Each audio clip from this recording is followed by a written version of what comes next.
Welcome to education bridge.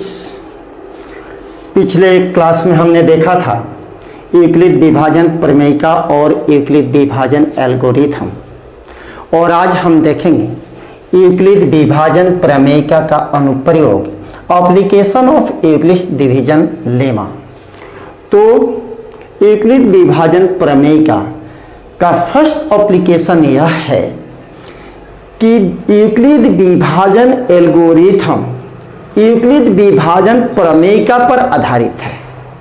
यानी भाग देने की जो प्रक्रिया है वह यूक्लिड के विभाजन प्रमेयिका पर आधारित है। तो फर्स्ट एप्लीकेशन तो ये हो जाता है, और सेकेंड एप्लीकेशन यह हो जाता है कि किसी भी धनात्मक पूर्णांक को BQ प्लस R के रूप में व्यक्त कर सकते हैं।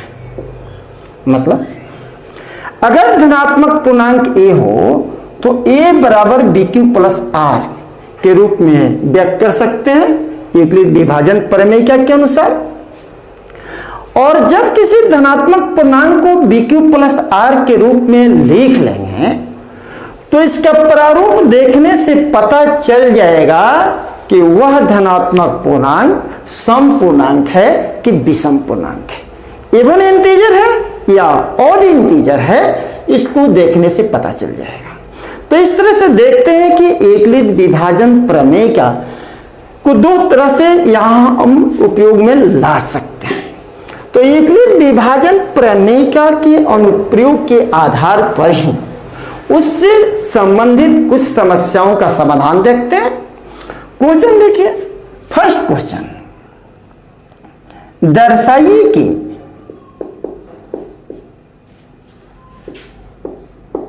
फर्स्ट क्वेश्चन में दर्शाइए कि प्रत्येक धनात्मक विषम पूर्णांक, प्रत्येक धनात्मक विषम पूर्णांक, प्रत्येक धनात्मक विषम पूर्णांक 6Q प्लस 1 या 6Q प्लस 3 या 6Q प्लस 5 के रूप में होता है, जहां Q एक पूर्णांक है, जहां Q एक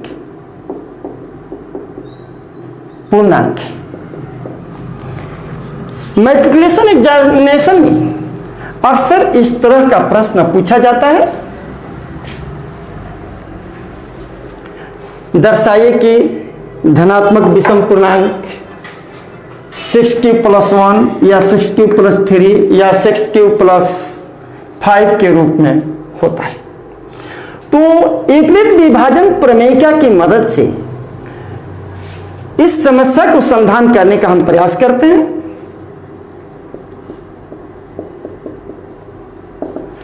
माना कि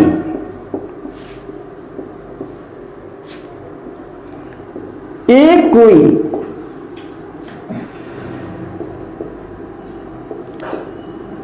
धनात्मक विषम पूर्णांक है,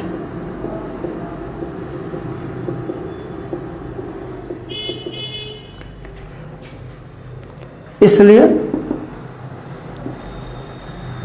यूक्लिड विभाजन प्रमेयिका से, यूक्लिड विभाजन प्रमेयिका से A बराबर BQ प्लस R, जहां 0 smaller equal R smaller than B। अब यहां B का मान 6 होगा, क्योंकि संख्या 6Q प्लस 1 या 6Q प्लस 3 या 6Q प्लस 5 के रूप में, इसलिए यहां B का मान हम 6 लेंगे। अगर यह संख्या 4Q प्लस 1 या 4Q प्लस 3 के रूप में हो तो B का मान 4 लेंगे। तो B का मान कितना लेंगे, यहां हम देखेंगे कि संख्या का प्रारूप क्या है और उसी के अनुसार बी के मान का चयन करेंगे। चूंकि प्रदत्त संख्या 6³ + 1 या 6³ + 3 या 6³ + 5 के रूप में है, इसलिए यहां b = 6 होगा। अतः ऊपर के व्यंजक में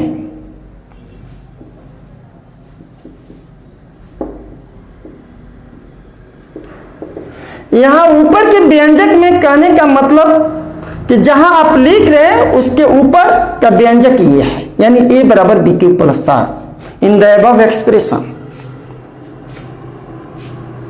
b = 6 रखने पर, तो यहां a = 6q + r, क्योंकि b की जगह 6 रख देंगे। Equation number 1।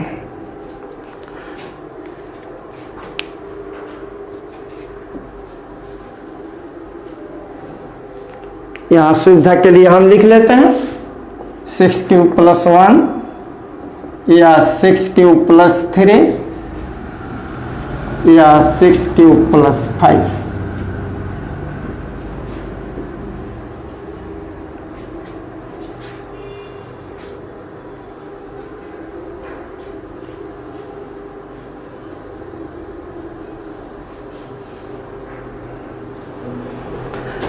अब देखिए, आपको यह बताया गया था कि b का मान 6 और r का जो मान होता है b के मान से हमेशा स्मॉलर होगा, तब तो निश्चित रूप से r का मान 0, 1, 2, 3, 4, 5 होगा। यहां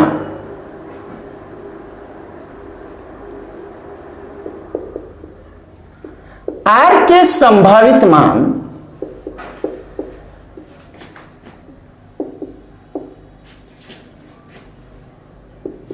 0, 1, 2, 3, 4, 5,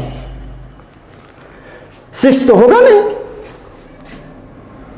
क्योंकि 0 smaller equal r smaller than b means 0 smaller equal r smaller than 6, क्योंकि यहां पर b = 6 है।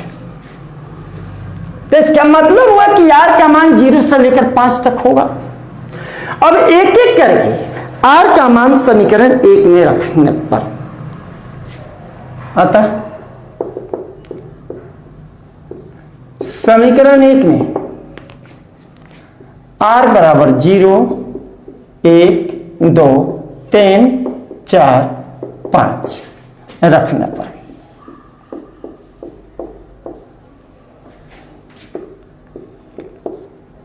जब r = 0, a = 6q + 0 = 6q। जब r = 0, a = 6q plus r = 1।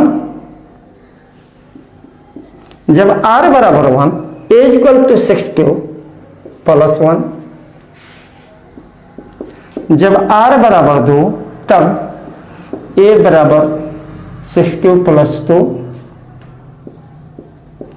जब r = 3, a = 6q + 3।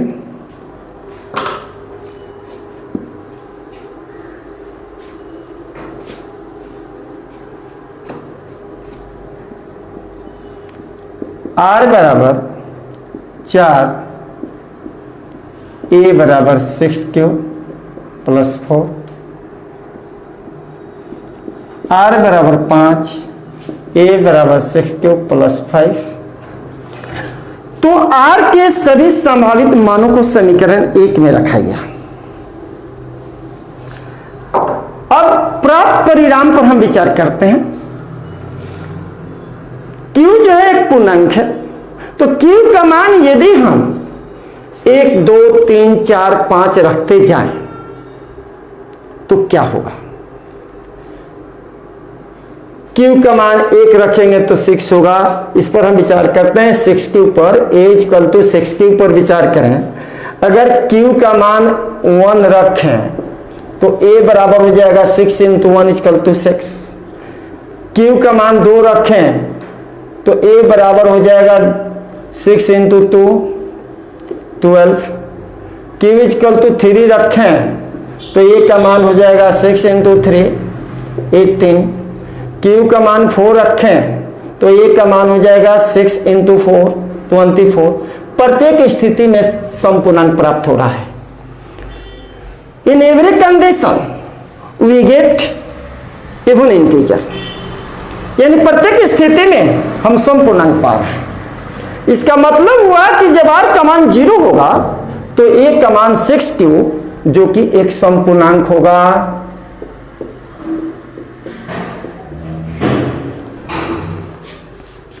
इसी तरह से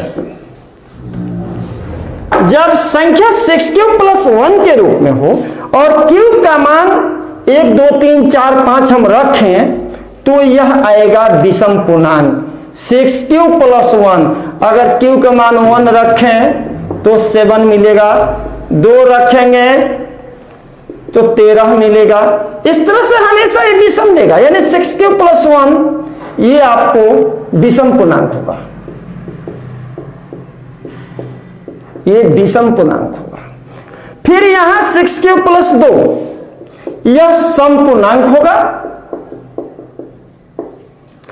और फिर यह विषम पूर्णांक होगा।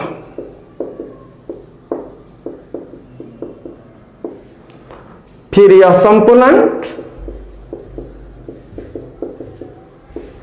विषम पूर्णांक।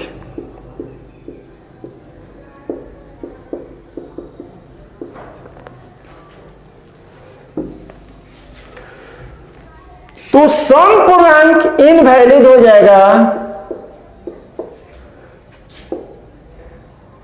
फिर यह इनवैलिड, अमान्य, अमान्य ये होगा। तो चूंकि R के संभावित मान यही है और इन R के संभावित मानों के लिए आपके सामने केवल 6 परिस्थितियां आ रही हैं जिनमें 3 अनवैलिड हो जा रहा है क्योंकि समपूर्णांक के रूप में, और केवल ये 3 कंडीशंस, यह और यह, यानी 6Q + 1 और 6Q + 3 और 6Q + 5 प्राप्त होता है। इसका मतलब यह हुआ कि प्रत्येक धनात्मक विषम पूर्णांक को 6Q + 1 या 6Q + 3 या 6Q + 5 के रूप में व्यक्त किया जा सकता है। अतः प्रत्येक धनात्मक विषम पूर्णांक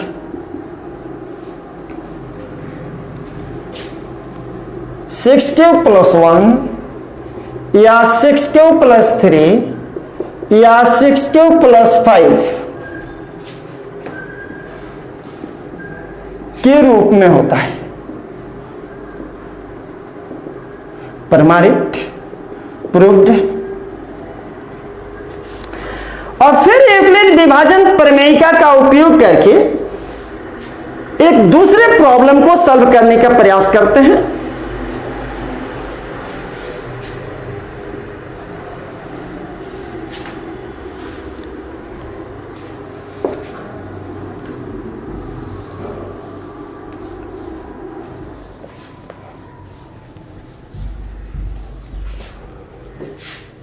फिर दूसरा क्वेश्चन लेते हैं। दूसरा क्वेश्चन आपके लेते हैं यूक्लिड विभाजन प्रमेयिका का प्रयोग करके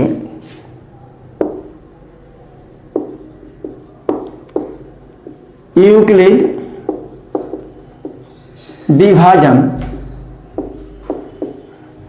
प्रमेय का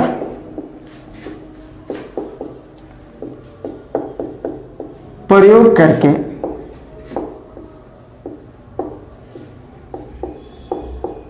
दर्शाइए कि यूक्लिड विभाजन प्रमेय का प्रयोग करके दर्शाइए कि धनात्मक पूर्णांक का वर्ग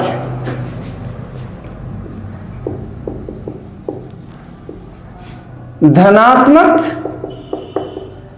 पूर्णांक का वर्ग किसी पूर्णांक m के लिए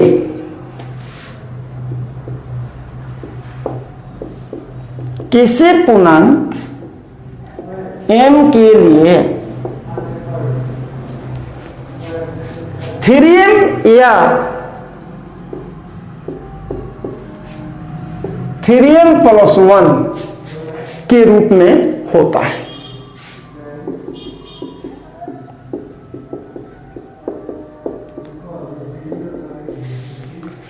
यूक्लिड विभाजन प्रमेयिका का प्रयोग करके दर्शाइए कि धनात्मक पूर्णांक का वर्ग किसी पूर्णांक n के लिए 3m या 3m + 1 के रूप में होता है। बिल्कुल सॉल्यूशन वही होगा। माना कि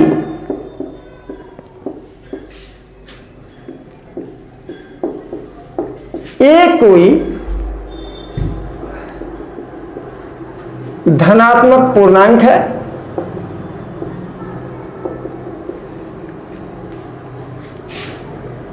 इसलिए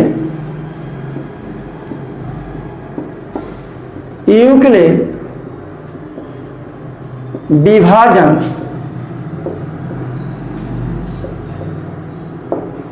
प्रमेय कैसे a बराबर BQ + R, जहां 0 smaller equal R smaller than B। पुनः यूक्लिड विभाजन प्रमेय का प्रयोग करके इस समस्या का समाधान निकालेंगे। यहां B का संभावित मान 3 होगा क्योंकि संख्या 3m या 3m + 1 के रूप में है। यहां संख्या 3m या 3m + 1 के रूप में है, इसलिए माना कि b बराबर 3। अगर संख्या 4q + 1 के रूप में हो या 4q + 3 के रूप में हो तो b का मान 4 ले लें। इसमें इस व्यंजक में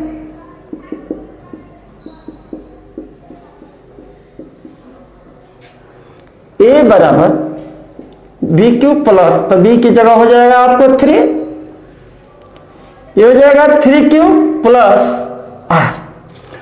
अब यहां हमें दिखाना है कि धनात्मक पूर्णांक का वर्ग, तो धनात्मक पूर्णांक जब a लिया गया है तो हमें a² चाहिए, दोनों तरफ स्क्वायर कर देते हैं। a² 3q + r to the whole square।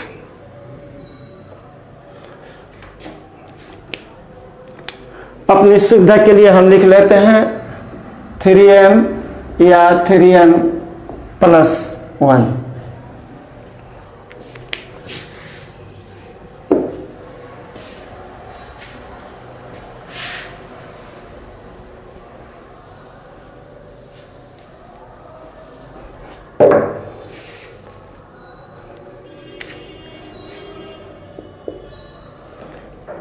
a² a + b to the whole square पर तोड़ देते हैं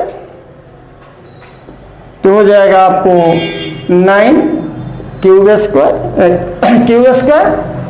plus 6qr plus r²। Equation number 1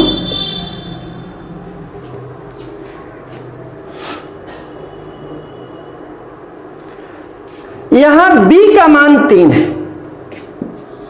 इसलिए r के संभावित मान 0, 1 और 2 होंगे, क्योंकि r का मान हमेशा b से कम होगा।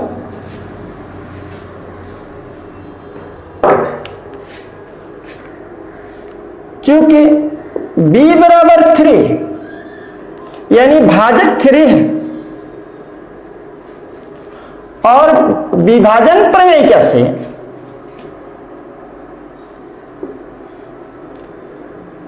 Zero smaller equal or smaller than b, इसलिए r के संभावित मान बराबर 0, 1, 2। यहां r के संभावित मान 0, 1 और 2 है। अतः समीकरण 1 में r बराबर 0, 1, 2 रखने पर a स्क्वायर,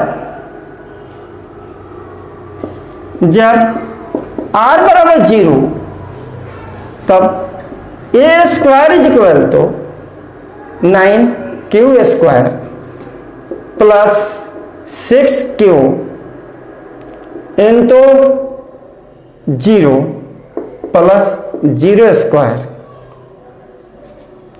9q स्क्वायर, यह 0 यह भी 0 बच जाएगा 9q square. It may be written as 3 into 3q square is equal to 3m, जहां 3q स्क्वायर बराबर m।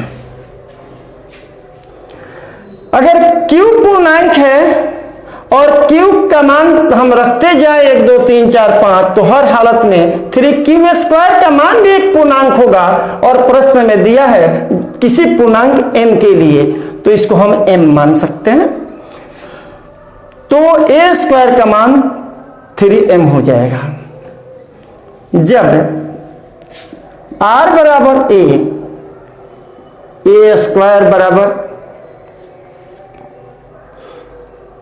9q square plus 6q, r की जगह हो जाएगा 1 square, 9q square plus 6q plus 1, इसमें से 3 कॉमन लेते हैं,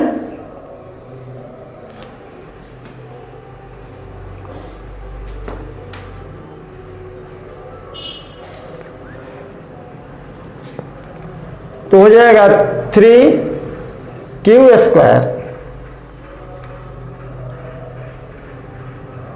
प्लस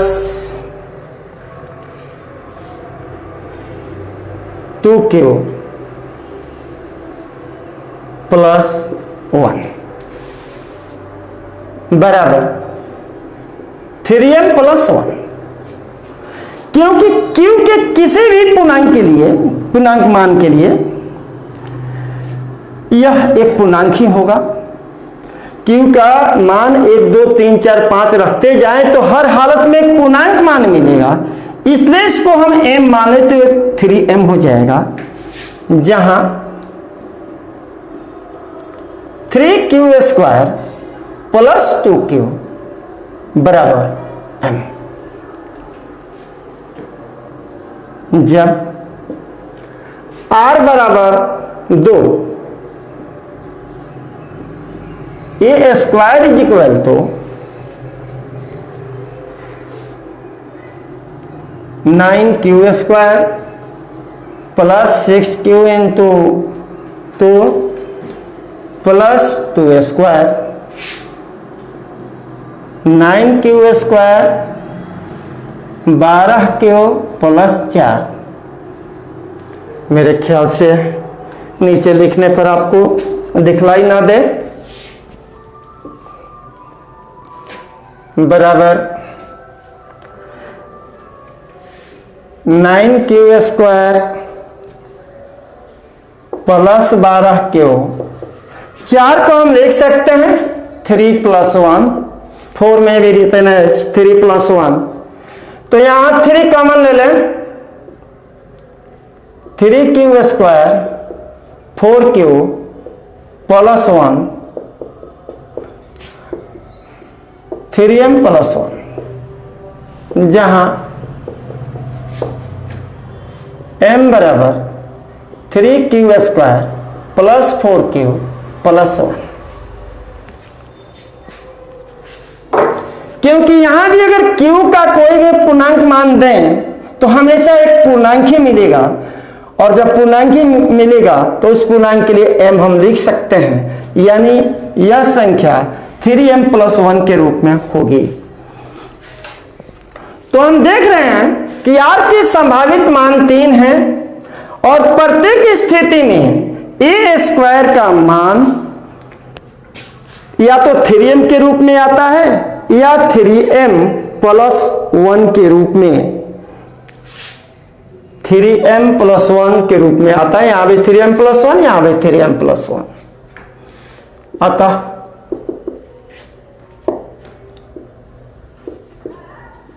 धनात्मक पूर्णांक का वर्ग 3m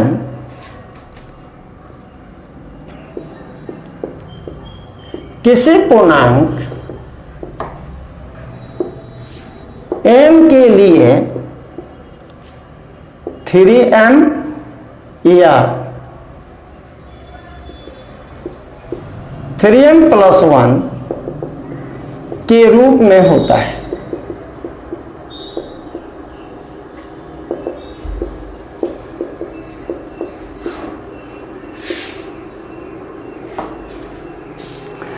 तो इस तरह से यूक्लिड विभाजन प्रमेयिका का प्रयोग करके प्रदत्त समस्या का समाधान कर सकते हैं। अब अगले दिन हम लोग देखेंगे यूक्लिड विभाजन एल्गोरिथम का अनुप्रयोग। तो चलते हैं, फिर मिलेंगे अगली क्लास में।